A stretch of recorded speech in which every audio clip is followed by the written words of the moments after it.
تورکیا کە خۆی بە میراتگیری خلافەتی عوسمانی دادەنێت سەرۆکایەتی ڕێکخراوی هاریکاری ئیسلامی بۆ 2 ساڵی داهاتوو دەکات و دەڵێت چارەسەری کێشەی وڵاتانی ئیسلامی دەگرێتە ئەستۆ لەژێر دروشمی یەکێتی و هاریکاری لە پێناو داد و ئاشتی کارەکانی لوتکەی سیانزەی ڕێکخراوی هاریکاری ئیسلامی لە شاری ئەستەمبول لە تورکیا دەستی پێکرد و بڕیارە 2 ڕۆژ بخایەنێت. لە لوتکەکەدا زیاتر لە 30 سەرۆک دەوڵەت و سەرۆک حکومەت لەگەڵ سەرۆک پەرلەمان و وەزیرانی دەرەوەی ژمارەیەک وڵاتی تر بەشدارن و ئاماژ لە بەستنی لوتکەکەش گفتوگۆکردنە سەبارەت بە دۆسیەکانی بنبرکردنی تونڕەوی و پشگیریکردن لە گەشە سەندن و مافەکانی مرۆڤ لە وڵاتانی ئیسلامیدا. دیارترین بەشداربوانی لوتکەکەش شا سەلمان بن عەبدولعەزیز پادشای سعودیە و حەسەن ڕوحانی سەرۆکی ئێرانن.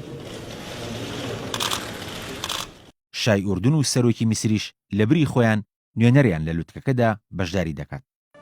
دەستپێکردنی لوتکەکەش لە ڕێوشێنێکی ئەمنی تونند و تۆڵدا بەڕێوە دەچێت و لە چواردەوری ئەنجامدانی لوتکەکە لە ناوچەی تەقسیم لە ئەستەمبول سەدان ئەندامی هێزەکانی ئاسایش و پۆلیس بڵاوبوونەتەوە.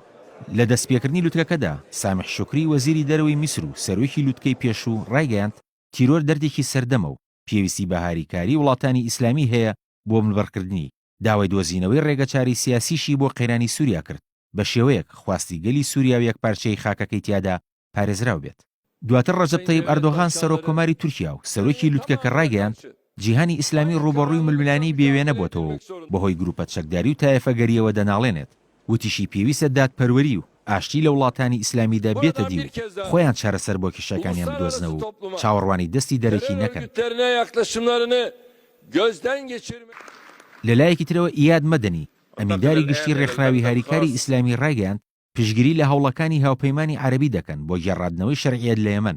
وتیشی لە نزیکەوە چاودێری دۆخی سووریا و هەوڵەکانی نەتەوە یەکگرتوەکان دەکەن بۆ دۆزینەوەی ڕێگەچارێکی سیاسی بۆ قەیرانی ئەو وڵاتە لە ڕێگەی دانوستانەکانی جنێڤەوە. مەدەنی ئاماژەی بەوەش کرد لەگەڵ دەسەڵاتدارانی عێراقدا کار دەکەن بۆ بەستنی کۆنگرەیەکی نوێی ئاشبوونەوەی نیشتیمانی.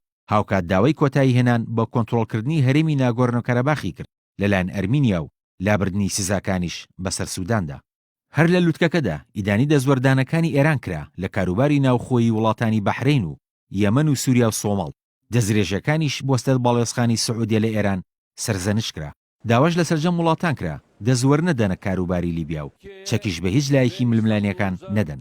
ئەنجامدانی لوتکەکەش لە کاتێکدایە کە وڵاتانی ئیسلامی ڕوبەڕووی ململانی سەخت بوونەتەوە کە لە سەرو هەمویانەوە جەنگی دژ بە تیرۆرە.